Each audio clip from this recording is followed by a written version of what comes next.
जय हिंद दोस्तों। और आज हम पढ़ने वाले हैं भारतीय समय यानी भारतीय राज्य व्यवस्था के अंतर्गत तीसरा चैप्टर, जो हमारी भारतीय संविधान का निर्माण एवं इसकी प्रमुख विशेषताएं, the making of the Indian constitution and it's salient features. Okay, चलिए पृष्ठभूमि, बैकग्राउंड।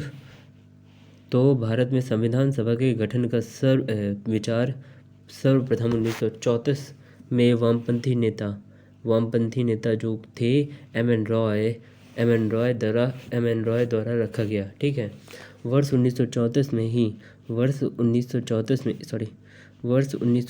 में ही स्वराज पार्टी द्वारा संविधान सभा के गठन का प्रस्ताव रखा गया।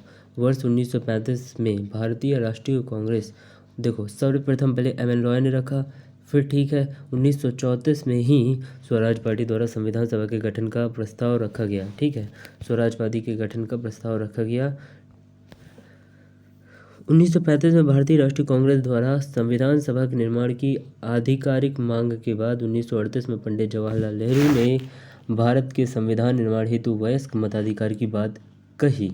नेहरू की इस मांग को ब्रिटिश सरकार ने सैद्धांतिक रूप से मान लिया और यही प्रस्ताव सन 1940 के अगस्त प्रस्ताव के नाम से जाना जाता है। तो ब्रिटिश सरकार के द्वारा वर्ष 1942 में Cripps mission Sir Stafford Cripps के नेतृत्व में संविधान निर्माण हेतु भारत भेजा गया। ब्रिटिश सरकार के द्वारा 1942 में क्रिप्स मिशन संविधान निर्माण हेतु भारत भेजा गया, जिसे मुस्लिम लीग ने अस्वीकार कर दिया। लीग द्वारा दो स्वायत्त राज्यों की मांग के कारण क्यों अस्वीकार किया गया? लीग थी जो वो दो स्वायत्त राज्यों की मांग कर रही थी। ठीक है, संविधान सभा का गठन, संविधान सभा का making of the constituent assembly. Cripps mission की असफलता के बाद अस्वीकार कर दिया लीग ने, तो क्रिप्स मिशन फेल हो गया। 1946 में 3 सदस्यीय cabinet mission Lord Pethick Lawrence, Sir Stafford Cripps और एवी अलेक्जेंडर को भारत भेजा गया। कैबिनेट मिशन के एक प्रस्ताव के द्वारा अंततः भारतीय संविधान के निर्माण के लिए एक बुनियादी ढांचे का प्रारूप स्वीकार किया गया, जिसे संविधान सभा का नाम दिया गया। क्रिप्स मिशन फेल हो गया, तो फिर आया हमारा 3 सदस्यीय कैबिनेट मिशन, जिसमें Lord Pethick Lawrence, Sir Stafford Cripps और एवी अलेक्जेंडर थे। ठीक है, कैबिनेट मिशन के एक प्रस्ताव के द्वारा अंततः भारतीय संविधान के निर्माण के लिए एक बुनियादी ढांचे का प्रारूप स्वीकार किया, जिसे संविधान सभा नाम दिया जाता है। ठीक है, कैबिनेट मिशन योजना के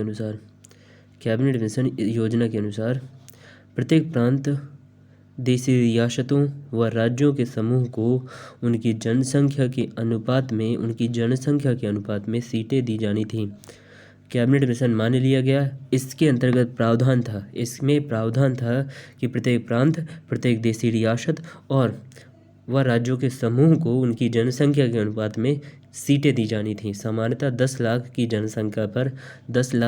जनसंख्या पर एक सीट दी जानी थी।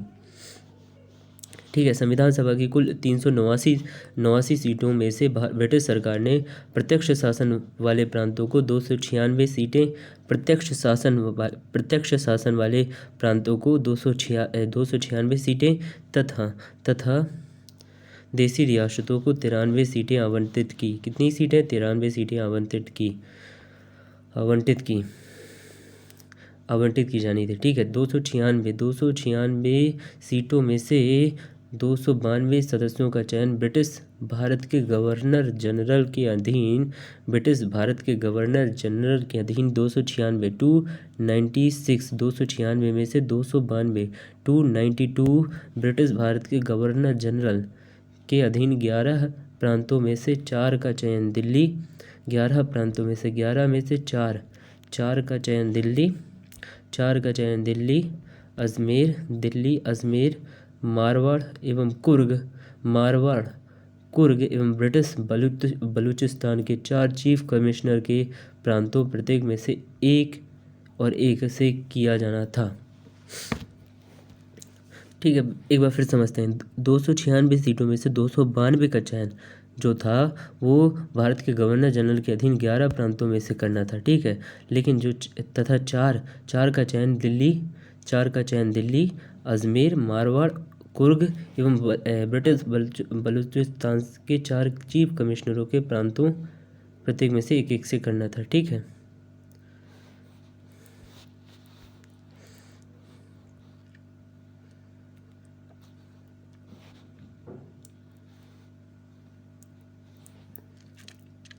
प्रत्येक प्रांत की सीटों को 3 प्रमुख समुदायों मुसलमान, सिख तथा सामान्य मुस्लिम और सिख के अलावा जो भी थे जैसे हिंदू, पारसी, बौद्ध, जैन ये सब में उनकी जनसंख्या के अनुपात में बांटा जाना था। ठीक है, प्रत्येक विधानसभा में प्रत्येक समुदाय के सदस्यों द्वारा अपने प्रतिनिधियों का चुनाव एकल संक्रमणी मत के माध्यम से समानुपातिक प्रतिनिधित्व तरीके के मतदान से किया जाना था। प्रत्येक विधानसभा में प्रत्येक समुदाय को प्रत्येक विधानसभा है प्रत्येक विधानसभा में प्रत्येक समुदाय के सदस्यों को और समुदाय हैं इसमें। ठीक है, समुदाय हैं ये। फिर ठीक है, प्रत्येक विधानसभा में प्रत्येक समुदाय के सदस्यों द्वारा अपने प्रतिनिधियों का चयन अपने प्रतिनिधियों को चुनाव एकल संक्रमणी मत के माध्यम से समानुपातिक प्रतिनिधित्व तरीके से के मतदान के द्वारा किया जाना था। ठीक है, देशी रियासतों के प्रतिनिधियों का चुनाव देशी रियासतों के प्रमुखों द्वारा किया जाना था। देशी रियासत है, ठीक है, उनका चुनाव जो होगा वहाँ के प्रमुखों द्वारा होगा। ठीक है, संविधान सभा आंशिक रूप से चुनी हुई आंशिक रूप से नामांकित निकाय था। संविधान सभा हेतु ब्रिटिश भारत के प्रांतों को आवंटित 296 सीटों के लिए जुलाई अगस्त 1946 में जुलाई से अगस्त के बीच में 1946 में चुनाव हुए। ठीक है, 296 सीटों में से भारतीय राष्ट्रीय कांग्रेस को 208 296 से, मुस्लिम लीग को 73 तथा 15 सीटें अन्य छोटे समूहों को प्राप्त हुई। संविधान सभा भले ही प्रत्यक्ष रूप से वयस्क मताधिकार द्वारा नहीं चुनी गई, फिर भी प्रत्येक समुदाय यथा हिंदू, मुस्लिम, सिख, पारसी, आंग्ल भारतीय, ईसाई, अनुसूचित जाति एवं अनुसूचित जनजाति के प्रतिनिधियों को प्रतिनिधित्व करने का अवसर मिला। महिलाएं भी इसमें शामिल थीं। विधानसभा की कार्यविधि। संविधान सभा की प्रथम बैठक 9 दिसंबर 1946 को हुई। प्रथम अधिवेशन में सर्वमान्य रूप से डॉक्टर सच्चिदानंद सिन्हा को अस्थायी अध्यक्ष चुना गया। मुस्लिम लीग द्वारा इस बैठक का बहिष्कार किया गया। मुस्लिम लीग ने इस बैठक को कह दिया हम नहीं मान रहे, हम बहिष्कार कर रहे हैं। 11 दिसंबर 1946 को डॉक्टर राजेंद्र प्रसाद को संविधान सभा का स्थायी अध्यक्ष और H.C. मुखर्जी को उपाध्यक्ष चुना गया। H.C. मुखर्जी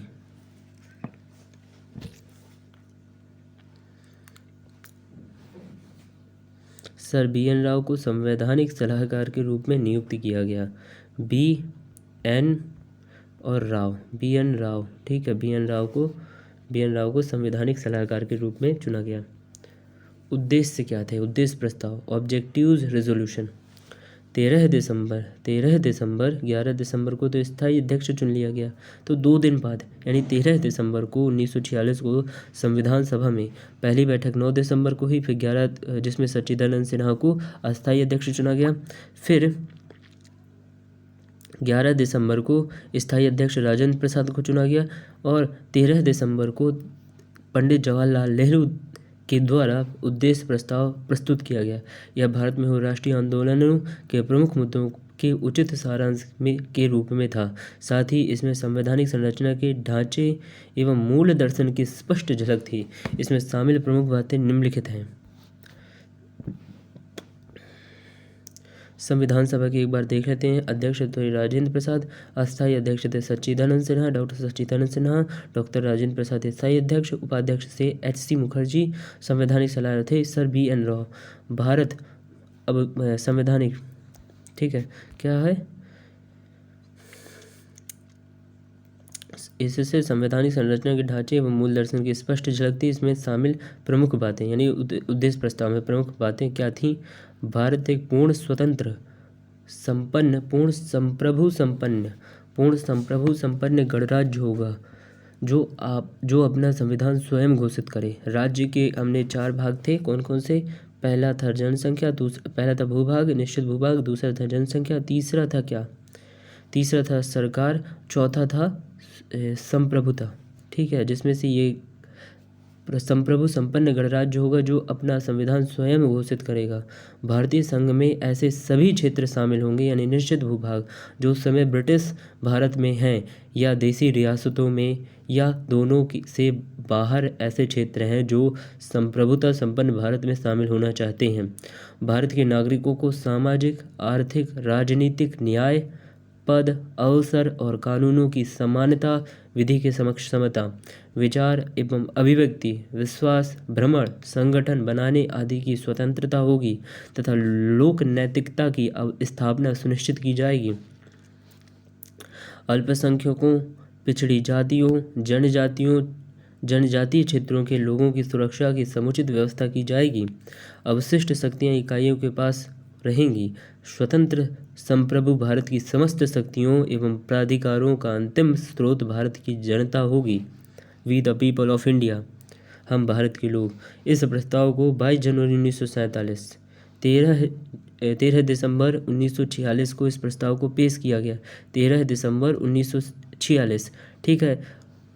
स्वीकार कब किया गया? 22 स्वीकार कब किया गया? 22 जनवरी 1947 को, ठीक है। 22 जनवरी 1947 को इसको स्वीकार कर लिया गया। और प्रस्ताव ने संविधान के स्वरूप एवं प्रस्तावना के निर्माण में मुख्य भूमिका अदा की। इस प्रकार उद्देश्य प्रस्ताव उन भावना व इच्छाओं का सूचक था जिसकी उपलब्धि के लिए भारतवासी पिछले कई वर्ष से संघर्ष कर रहे थे। यह उद्देश्य प्रस्ताव संविधान की प्रस्तावना का आधार बना। इसी के संपूर्ण संविधान के दर्शन को मूर्त रूप प्रदान किया। इसी ने संपूर्ण संविधान के दर्शन को मूर्त रूप प्रदान किया, ठीक है। भारतीय स्वतंत्रता अधिनियम 1947, भारतीय स्वतंत्रता अधिनियम 1947 1947 द्वारा हुए परिवर्तन। भारतीय स्वतंत्रता अधिनियम 1947 द्वारा 3 परिवर्तन हुए, प्रथम, द्वितीय और तृतीय। प्रथम है संविधान सभा को पूर्णतः संप्रभु निकाय बनाया गया जो स्वेच्छा से कोई भी संविधान बना सकती थी।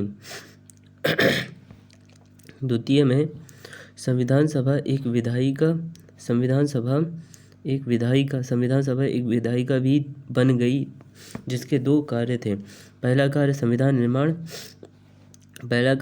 निर्माण तथा दूसरा कार्य देश के लिए विधि का निर्माण। तीसरा था मुस्लिम लीग के सदस्यों के विभाजन उपरांत अलग हो जाने से संविधान सभा की सदस्य संख्या 299 रह गई।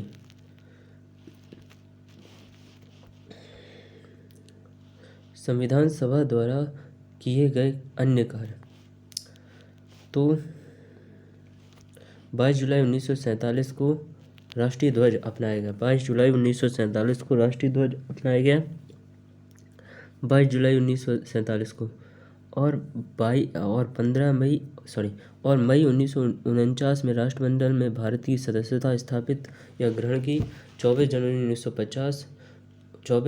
1950 राष्ट्रीय गान, 24 जनवरी 1950 राष्ट्रीय गीत और 24 जनवरी 1950 डॉक्टर राजेंद्र प्रसाद को प्रथम राष्ट्रपति के रूप में चुनाव। 2 वर्ष 11 महीने और 18 दिन 2 वर्ष 11 महीने और 18 दिन 2 वर्ष 11 महीने और 18 दिन 2 वर्ष 11 महीने 18 दिनों में संविधान सभा की कुल 11 बैठकें हुईं, जिनमें संविधान निर्माताओं ने लगभग 60 देशों के संविधानों का अवलोकन किया और इसके प्रारूप पर 114 दिनों तक विचार हुआ। 2 साल 11 महीने 18 दिनों में संविधान सभा की कुल 11 बैठकें हुईं, जिनमें संविधान निर्माताओं ने लगभग 60 देशों के संविधानों का अवलोकन किया और इसके प्रारूप पर 114 दिन तक विचार हुए। 24 जनवरी 1950 को संविधान सभा की अंतिम बैठक हुई।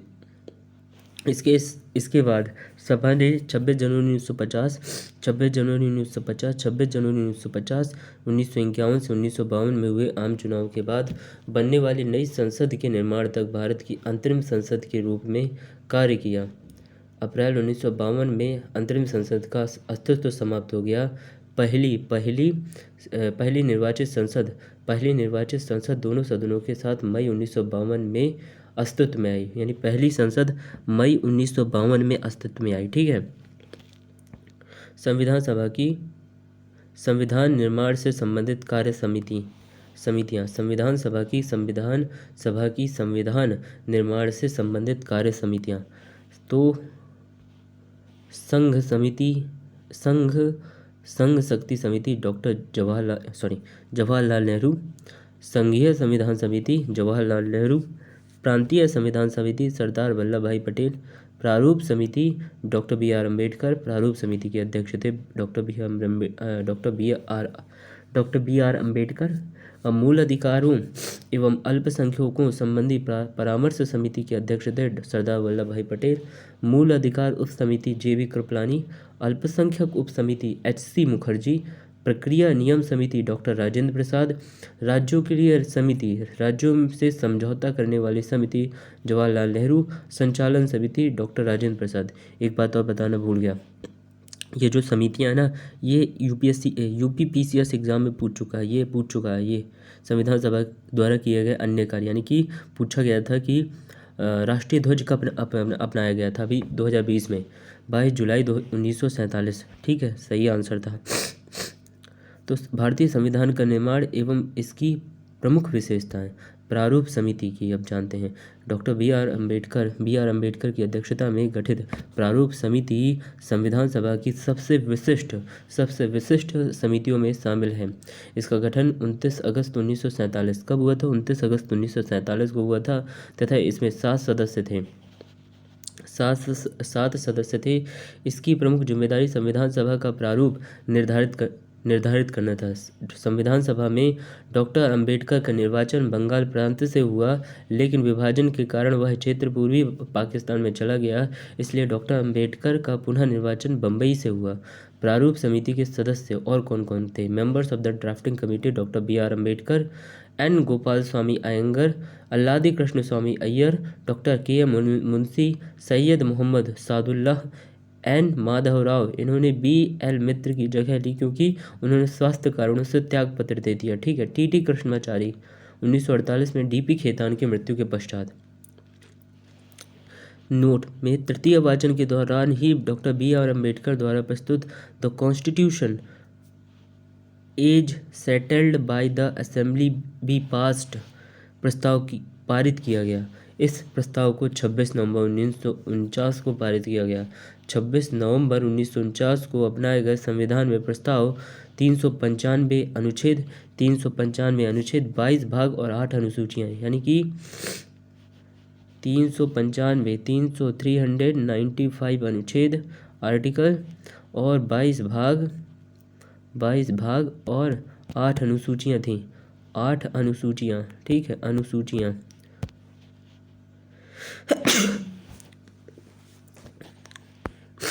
संविधान सभा में कुल महिलाओं की संख्या 15 थी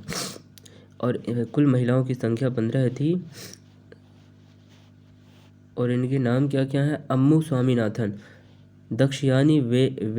दक्षयानी वेलायुधन, बेगम एजाज रसूल, दुर्गाबाई देशमुख, हंसा मेहता, कमला चौधरी, लीला राय, मालती चौधरी, पूर्णिमा बनर्जी, राजकुमारी अमृत कौर, रेणुका राय, सरोजनी नायडू, सुचेता कृपलानी, विजय लक्ष्मी पंडित जो हमारी जवाहरलाल नेहरू की बहन थी, और एनी मस्करीनी। संविधान सभा के वाचन, प्रथम वाचन कब हुआ, द्वितीय वाचन और तृतीय वाचन 4 नवंबर 1948 से 9 नवंबर 1948 तक। द्वितीय वाचन 15 नवंबर 1948 से 17 अक्टूबर 1949 तक। तृतीय वाचन 14 नवंबर 1949 से 26 नवंबर 1949। संविधान की प्रमुख विशेषताएं। भारतीय संविधान की प्रमुख विशेषताएं निम्नलिखित है। सबसे लंबा लिखित संविधान, सबसे लंबा लिखित संविधान, पहला तो यही है। भारत का संविधान विश्व का सबसे लंबा लिखित संविधान है। मूल संविधान में कुल 395 अनुच्छेद, 22 भाग, 8 अनुसूचियाँ थीं। संविधान के मूल पाठ को 22 भागों में विभाजित किया गया था। इसमें अब तक 4 अतिरिक्त भाग 4 का मूल कर्तव्य 42वें संविधान संशोधन अधिनियम 1976 द्वारा, 14 का अधिकरण 42वें संविधान संशोधन अधिनियम 1976 द्वारा, 9 का नगर पालिकाएँ 74वें संविधान संशोधन 1992 द्वारा, 9 का सहकारी समितियाँ 97वें संविधान संशोधन अधिनियम 2011 द्वारा जोड़े गए। जबकि भाग 7 पहली अनुसूची के भाग खा के राज्य के एकमात्र अनुच्छेद 238 को 7वें संविधान संशोधन अधिनियम 1956 से निरसित कर दिया गया। अतः अब कुल भागों की संख्या 25 है, तथापि इसे 22 भागों में ही विभाजित माना जाता है। वर्तमान भारतीय संविधान में 22 भाग, 395 अनुच्छेद और 12 अनुसूचियां हैं। इसे व्यापक व विस्तृत होने की वजह से भारत के भौगोलिक, ऐतिहासिक व कुछ विशेष राज्यों हेतु अन्य महत्वपूर्ण प्रावधान हैं। विभिन्न स्रोतों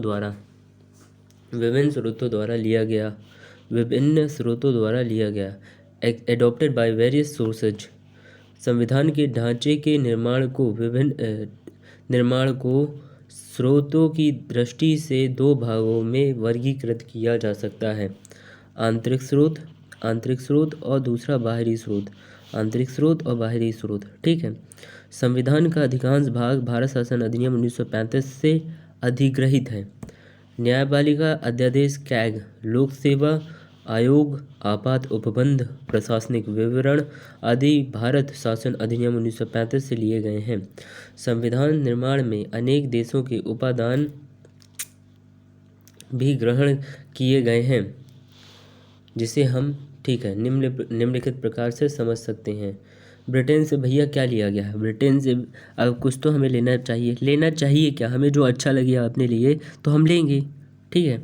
ऐसे मजबूरी नहीं देखी हमने सिर्फ ब्रिटेन बस से लिया, हमने सभी देशों का संविधान अध्ययन किया।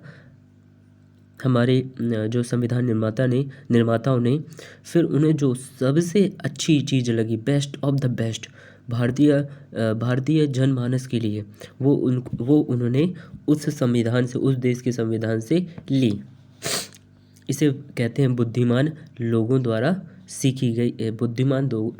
अपनाई गई नीति, ठीक है। संसदीय शासन प्रणाली, संसदीय विशेषाधिकार।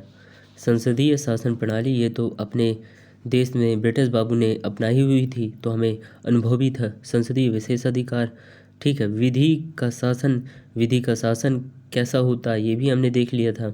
संवैधानिक रूप से राष्ट्रपति की स्थिति, विधायी प्रक्रिया, एकल नागरिकता, चुनाव में एकल नागरिकता। ऐसा नहीं कि अमेरिका में, अब हमने अमेरिका से भी अपनाया है, लेकिन अमेरिका में एकल नागरिकता नहीं है, वहाँ पर द्वि नागरिकता, यानी कि राज्य की अलग नागरिकता लेनी पड़ेगी और देश की अलग नागरिकता। लेकिन हमारे यहाँ पूरे संपूर्ण देश के लिए सिर्फ एक ही नागरिकता, यानी कि कहीं भी किसी भी स्टेट में जाइए सिर्फ एक नागरिकता, वो भी सिटीजन ऑफ इंडिया, ठीक है। चुनाव में सर्वाधिक मत के आधार पर जीत की प्रक्रिया, मंत्रिमंडल प्रणाली, परमाधिकार लेख। अब संयुक्त राज्य अमेरिका से क्या लिया हमने? मूल अधिकार लिए, ठीक है। न्यायिक पुनरावलोकन हमने लिया, संविधान की सर्वोच्चता हमने ली, निर्वाचित राष्ट्रपति हमने लिया, महाभियोग उपराष्ट्रपति का पद, ये हमने लिए। कौन कौन से मूल अधिकार? न्यायिक पुनरावलोकन, संविधान की सर्वोच्चता, निर्वाचित राष्ट्रपति, महाभियोग, उपराष्ट्रपति का पद, ठीक है। और हमने कनाडा से भी कुछ लिया। एक सशक्त केंद्र के साथ अर्ध संघ सरकार का स्वरूप। एक सशक्त केंद्र के साथ अर्ध संघ सरकार का स्वरूप। अर्ध संघ सरकार का स्वरूप। अवशिष्ट शक्तियाँ केंद्र के पास शक्ति विभाजन संघ एवं राज्य के बीच शक्ति, यानी कि 7वीं अनुसूची में जैसा है। राज्यपाल की नियुक्ति। उच्चतम न्यायालय का परामर्शी न्याय निर्णय। अनुच्छेद 143 में अगर राष्ट्रपति चाहे तो उच्चतम न्यायालय से वो सलाह ले सकते हैं, लेकिन वो सलाह मान्य नहीं है। आयरलैंड से भी हमने लिया कुछ। क्या लिया? राज्य के नीति निर्देशक तत्व। राष्ट्रपति तथा राज्यसभा में साहित्य। राष्ट्रपति द्वारा राज्यसभा में साहित्य, कला, विज्ञान तथा समाज सेवा आदि के क्षेत्र में ख्याति प्राप्त व्यक्तियों का मनोनयन। राष्ट्रपति की निर्वाचन संबंधी प्रक्रिया। ठीक है। दक्षिण अफ्रीका से भी हमने लिया। संविधान संशोधन की प्रक्रिया हमने ली। राज्यसभा सदस्यों की निर्वाचन प्रक्रिया को भी हमने अपनाया। फ्रांस से भी हमने लिया। स्वतंत्रता, समानता और बंधुत्व का सिद्धांत, गणतंत्रात्मक व्यवस्था हमने फ्रांस से ली। ठीक है। ऑस्ट्रेलिया से भी हमने लिया। समवर्ती सूची का प्रावधान। संसद के दोनों सदनों की संयुक्त बैठकें। संसद के दोनों सदनों की संयुक्त बैठकें। ठीक है, कि ये दोनों एक साथ बैठें, मतलब राज्यसभा लोकसभा के सदस्य एक साथ बैठे, उसे संयुक्त बैठक बोलते हैं। ठीक है। जर्मनी, वाइमर संविधान। ठीक है। जर्मनी से आपातकाल के दौरान मूल अधिकारों का निलंबन, ये हमने जर्मनी से लिया। ठीक है। और जापान से भी हमने लिया विधि द्वारा स्थापित प्रक्रिया। ठीक है। पूर्व सोवियत संघ से भी हमने लिया। मूल कर्तव्य लिए हमने। प्रस्तावना में सामाजिक आर्थिक राजनीतिक न्याय का आदर्श हमने लिया। भारतीय संविधान में राज्यों का संघ की संकल्पना को ब्रिटिश नॉर्थ अमेरिका अधिनियम से प्राप्त किया। राज्यों का संघ जो है ब्रिटिश नॉर्थ अमेरिका से हमने अधिनियम से प्राप्त किया। ठीक है। नम्यता एवं अनम्यता का मिश्रण, यानी कि a mixture of flexibility and inflexibility. ठीक है। तो a mixture of flexibility and inflexibility. तो भारत का संविधान ना तो लचीला है ना ही कठोर, बल्कि दोनों का समन्वित रूप है। अनुच्छेद 368 के तहत 2 प्रकार के संविधान संशोधन का प्रावधान है। विशेष बहुमत, पहला है विशेष बहुमत। ठीक है। पहला विशेष बहुमत, कुल सदस्यों के उपस्थित व मतदान में भाग लेने वाले सदस्यों का 2/3 बहुमत। ठीक है। और दूसरा है विशेष बहुमत और कुल राज्यों के आधे से अधिक राज्यों द्वारा अनुमोदन। विशेष बहुमत है, फिर कुल राज्यों के आधे से अधिक राज्यों का अनुमोदन होना चाहिए, मंजूरी होनी चाहिए, तब जाके कोई संविधान संशोधन विधेयक पास होगा। ठीक है। या कोई भी नया कानून संविधान संशोधन में ही होता है। ठीक है। या कोई भी ऐसा प्रावधान करना है। इसके अलावा संविधान के कुछ प्रावधान आम विधायी प्रक्रिया की तरह संसद में सामान्य बहुमत के माध्यम से संशोधित किए जा सकते हैं। एकल नागरिकता, सिंगल सिटीजनशिप। भारतीय संविधान भारत के प्रत्येक नागरिक को एकल नागरिकता प्रदान करता है। नागरिकता संबंधी प्रावधान भारतीय संविधान के भाग 2 में अनुच्छेद 5 से 11 में वर्णित है। भारतीय संविधान के भाग 2 में 5 से 11 में वर्णित है। ठीक है। अनुच्छेद 5 से 11 में वर्णित है। भारतीय नागरिकता अधिनियम 1955 द्वारा भारतीय नागरिक निम्नलिखित तरीकों से प्राप्त की जा सकती है। भारतीय नागरिकता निम्नलिखित तरीकों से प्राप्त की जा सकती है। कैसे? जन्म द्वारा, वंशक्रम द्वारा, रजिस्ट्रेशन द्वारा, और देशीकरण द्वारा, भूभाग के सम्मिलन द्वारा। ठीक है। सार्वभौमिक वयस्क मताधिकार, प्रत्येक नागरिक अपने 18 वर्ष की आयु प्राप्त कर ली है। प्रत्येक नागरिक जिसने 18 वर्ष की आयु प्राप्त कर ली है उसे धर्म, जाति, लिंग, साक्षरता अथवा संपदा के आधार पर मतदान करने से नहीं रोका जा सकता। ठीक है। वर्ष 1989 में 61वें संविधान संशोधन अधिनियम द्वारा मतदान की आयु सीमा वर्ष 1989 1989 में 61वां संविधान संशोधन द्वारा वोट डालने की उम्र जो 21 थी उसे 18 कर दिया गया। ठीक है। स्वतंत्र व निष्पक्ष न्यायपालिका। स्वतंत्र व निष्पक्ष न्यायपालिका। भारतीय संविधान एक स्वतंत्र, एकीकृत, निष्पक्ष न्यायपालिका का प्रावधान करता है। भारत में न्यायिक व्यवस्था में एक क्रम पाया जाता है जिसमें शीर्ष स्थान पर सर्वोच्च न्यायालय का प्रावधान है। शीर्ष में सर्वोच्च, उसकी मिडिल में HC यानी हाई कोर्ट और बाद में DC यानी कि जिला अधीनस्थ न्यायालय। सर्वोच्च न्यायालय नागरिकों के मूल अधिकारों की रक्षा करने के साथ साथ संविधान का भी संरक्षक यानी कस्टोडियन है। संसदीय संप्रभुता एवं न्यायिक सर्वोच्चता में समन्वय। संसदीय संप्रभुता एवं न्यायिक सर्वोच्चता में समन्वय। Coordination in parliamentary supremacy and judicial supremacy. Okay. भारतीय संसदीय प्रणाली ब्रिटिश संसदीय प्रणाली से अलग है। जो भारतीय संसदीय प्रणाली है वो ब्रिटिश संसदीय प्रणाली से अलग है। क्यों अलग है समझते हैं। सर्वोच्च न्यायालय एक और न्यायिक समीक्षा की शक्तियों के माध्यम से असंवैधानिक कानूनों को अवैध घोषित कर सकता है, वहीं दूसरी ओर संसद अपनी संवैधानिक शक्ति के माध्यम से संविधान के भागों में परिवर्तन या संशोधन कर सकती है। भारतीय संसदीय प्रणाली ब्रिटिश संसदीय प्रणाली से अलग है क्योंकि वहाँ न्यायिक समीक्षा न्यायपालिका को इतनी ज़्यादा स्वतंत्रता, इतनी ज़्यादा शक्ति नहीं प्रदान की गई है। संविधान की सर्वोच्चता। Supremacy of constitution. संविधान की सर्वोच्चता से आशा है कि संविधान देश का सर्वोच्च कानून है।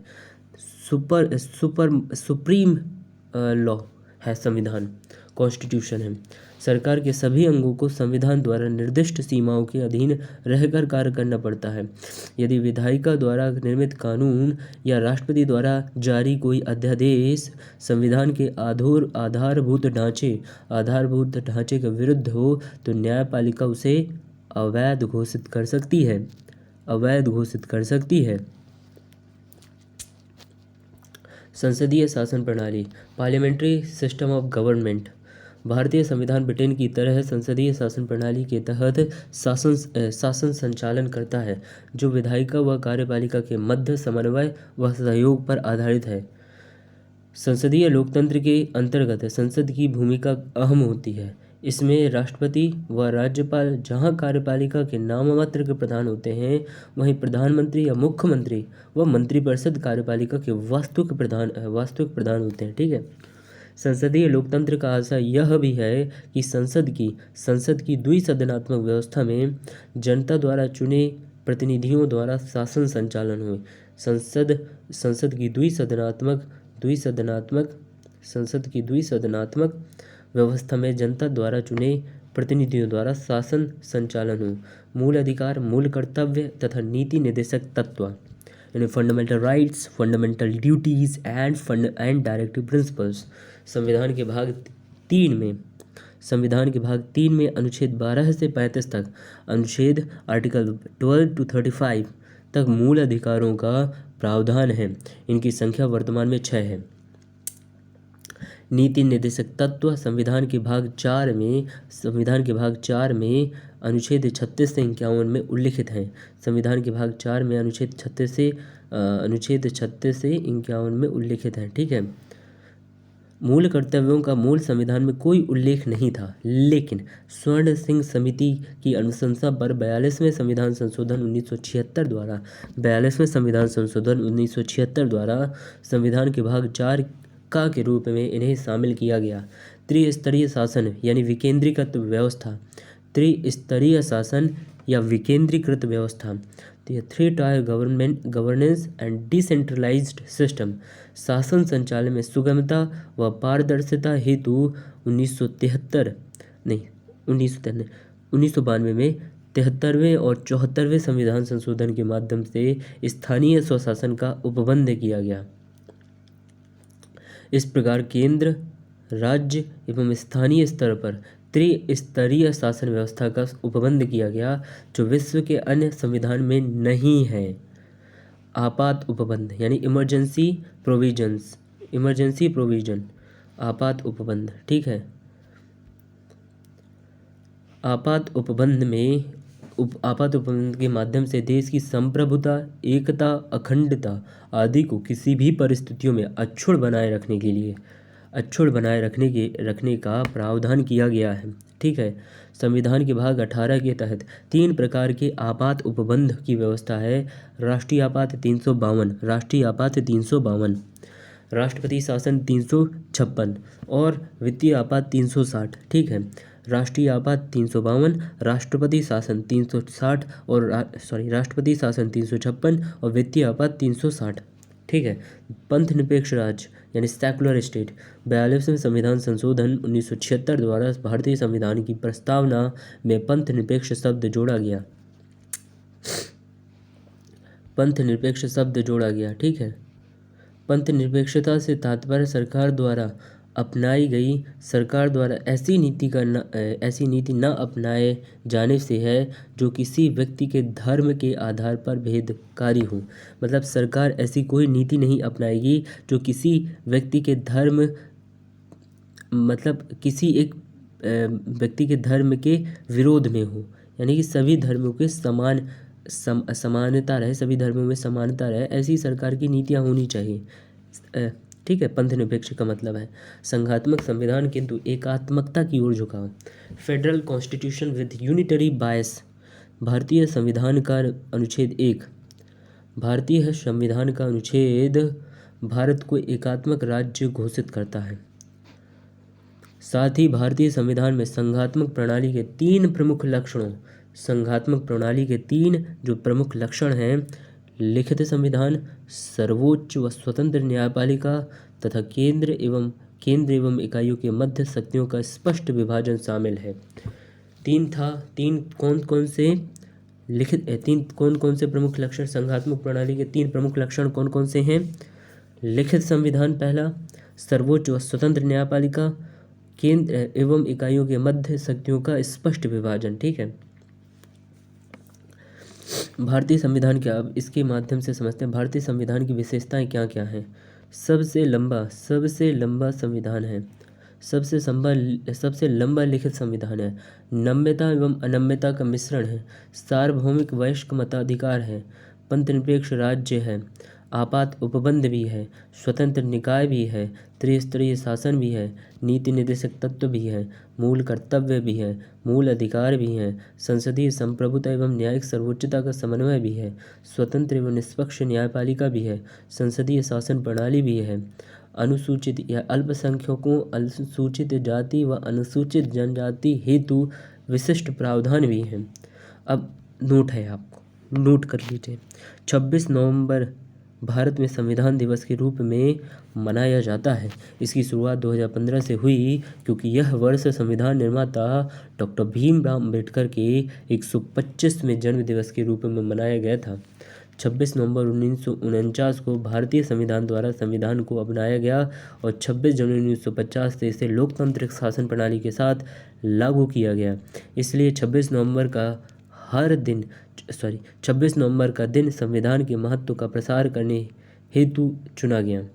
संविधान को 26 जनवरी के दिन लागू करने का निर्णय भारतीय राष्ट्रीय कांग्रेस द्वारा लाहौर अधिवेशन 1929 किसकी अध्यक्षता में, पंडित जवाहरलाल नेहरू की अध्यक्षता में पूर्ण स्वराज्य की घोषणा 26 जनवरी 1930 के दिन को प्रथम स्वतंत्रता दिवस के रूप में मनाए जाने की घोषणा के कारण लिया गया। ठीक है, उम्मीद करता हूँ आपको समझ में आया होगा। अब नेक्स्ट चैप्टर हम पढ़ेंगे और छोर की मेहनत करेंगे, बहुत मेहनत करेंगे। तो चलिए संविधान की प्रस्तावना के बारे में हम पढ़ लेते हैं। अब धीरे धीरे हम राज्य व्यवस्था में और अंदर जाते जा रहे हैं। आपको बहुत मज़ा आएगा, समझे, बहुत बने रहिए मेरे साथ। तो संविधान की प्रस्तावना, आपको प्रस्तावना आती है? हम भारत के लोग भारत को एक संपूर्ण प्रभुत्व संपन्न हम भारत के लोग भारत को एक संपूर्ण प्रभुत्व संपन्न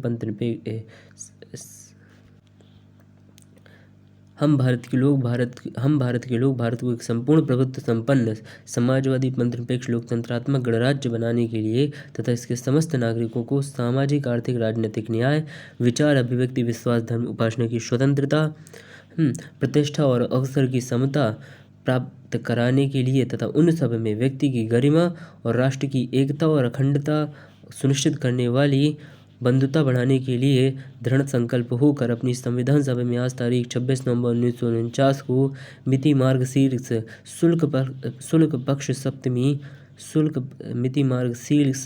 शुल्क सप्तमी संवत 2006 विक्रमी को एतद द्वारा इस संविधान को अंगीकृत अधिनियमित और आत्मर्पित करते हैं। ठीक है, चलिए प्रस्तावना क्या है? भारतीय संविधान की भूमिका की भांति है। प्रस्तावना भारतीय संविधान की भूमिका की भांति है, जिसमें संविधान के आदर्शों, उद्देश्यों, सरकार के स्वरूप, संविधान के स्रोत से संबंधित प्रावधान और संविधान के लागू होने की तिथि आदि का संक्षेप में उल्लेख है। प्रसिद्ध न्यायविद व संविधान विशेषज्ञ N.A. पालकीवाला ने प्रस्तावना को संविधान के परिचय पत्र की संज्ञा दी है। भारतीय संविधान की प्रस्तावना का आविर्भाव पंडित जवाहरलाल नेहरू द्वारा 13 दिसंबर 1946 को संविधान सभा में रखे गए उद्देश्य प्रस्ताव से हुआ। यही कारण है कि भारतीय संविधान की प्रस्तावना को उद्देशिका कहकर भी संबोधित किया जाता है। प्रस्तावना अमेरिकी संविधान प्रथम लिखित संविधान से ली गई है, लेकिन प्रस्तावना की भाषा पर ऑस्ट्रेलिया संविधान की प्रस्तावना का प्रभाव है। 42वें संविधान संशोधन अधिनियम 1976 द्वारा प्रस्तावना में समाजवादी, पंथनिरपेक्ष और अखंडता शब्द शामिल किए गए। अब प्रस्तावना है, हम भारत के लोग भारत को एक संपूर्ण प्रभुत्व संपन्न समाजवादी, पंथनिरपेक्ष लोकतांत्रिक गणराज्य बनाने के लिए तथा इसके समस्त नागरिकों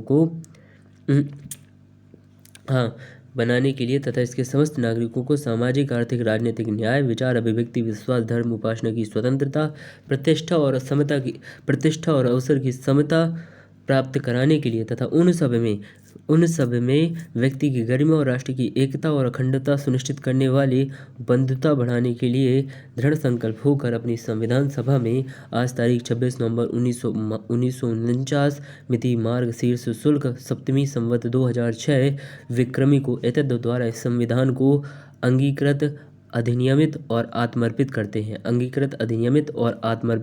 ठीक है, प्रस्तावना के मुख्य तत्वों को एक चार्टर के माध्यम से समझने का प्रयास करते हैं। प्रस्तावना के मुख्य तत्व क्या क्या हैं? संविधान का स्रोत हम भारत के लोग अर्थात जनता है। संविधान का स्वरूप क्या है? संपूर्ण प्रभुत्व संपन्न समाजवादी पंथनिरपेक्ष लोकतंत्रात्मक गणराज्य। संविधान का उद्देश्य क्या है?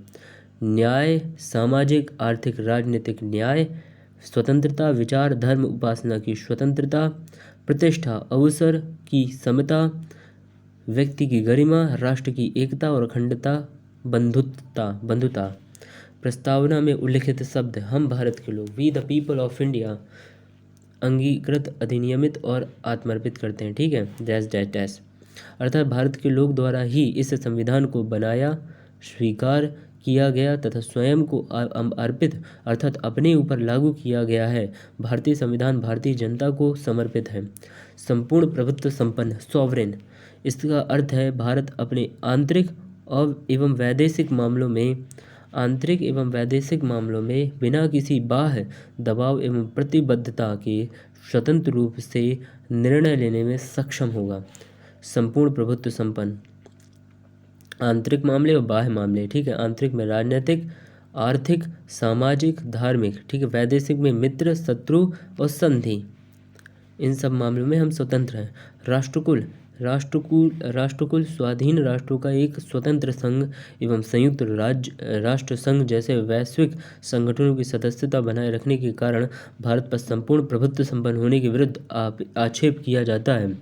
राष्ट्रमंडल में ब्रिटिश क्राउन को केवल प्राचीन ब्रिटिश